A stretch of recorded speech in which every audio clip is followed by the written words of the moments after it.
Malaysia mengimport lebih 300 juta metrik tan jagung bijian setiap tahun. Satu jumlah yang sangat besar dan angka ini terus meningkat dari semasa ke semasa. Mengapa ini terjadi? Adakah disebabkan oleh kesuburan tanah kita atau kemampuan kita yang masih lagi jauh berbanding negara pengeluar yang lain? Muazzam Shah Pahang, di sini terletaknya operasi seorang pengusaha yang menyahut seruan kerajaan dalam mengembangkan industri jagung bijian dalam negara. Dato' Alwi from Rompin Dairy Farm. I'm the advisor for the company for dairy and crop planting.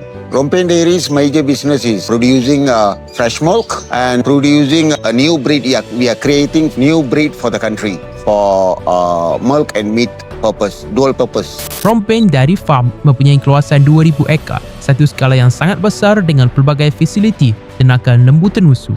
Namun, cabaran sebenar bukanlah pada jumlah ternakan tetapi pada bekalan makanan yang tidak mencukupi untuk menampung keperluan haiwan ini. Maize is the main ingredient of all the feed in ruminant or chicken farm. It's the main ingredient of the feed. Like dairy, we need maize 60% ingredient in our feed production. Because Rompin Dairy is producing with our own formula. The cost is slightly high for us in the feed production. We have decided to go for planting maize. Menyadari hakikat ini, kerajaan telah memperkenalkan pelbagai pelan bagi mengurangkan kebergantungan import sehingga 30% menjelang tahun 2040 dengan sasaran pengeluaran sebanyak 1.25 juta tan metrik. The government is going all out to plant maize, and Ministry of Agriculture is all out to support us in the form of advice, in the form of giving machineries for harvesting. We are really in the position of thankful to the government of Madani and the Ministry of Agriculture. Kerajaan membuka peluang melalui RMK ke-13 dalam pemegasaan asas kawasan pengeluaran dan infrastruktur hampir 100 juta ringgit. Ini ialah salah satu pelan perancangan kerajaan dalam membantu petani mengurangkan pembelian jagung bijian untuk ternakan. Now we are purchasing maize from suppliers.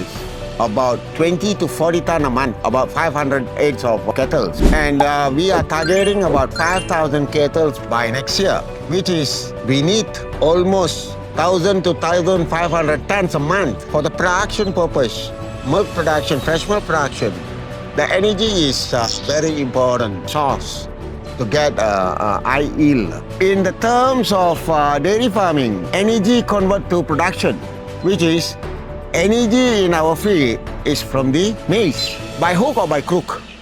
We have no choice as a farmers, dairy farmers, we have to use maize to increase our production, to get the good value in our fresh milk production.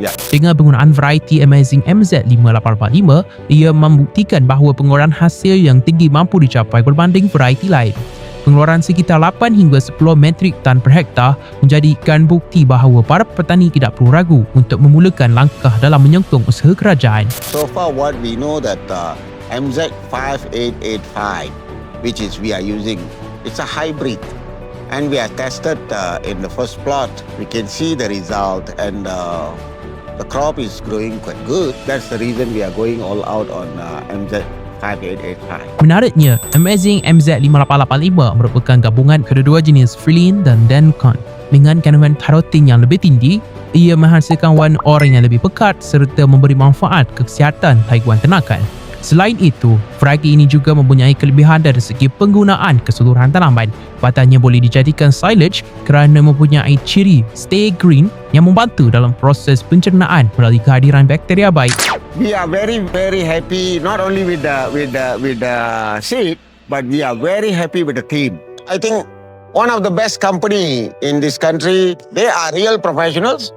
They are doing all their best to help the farmers to get the best result. This is what I can tell. Crop Power is good.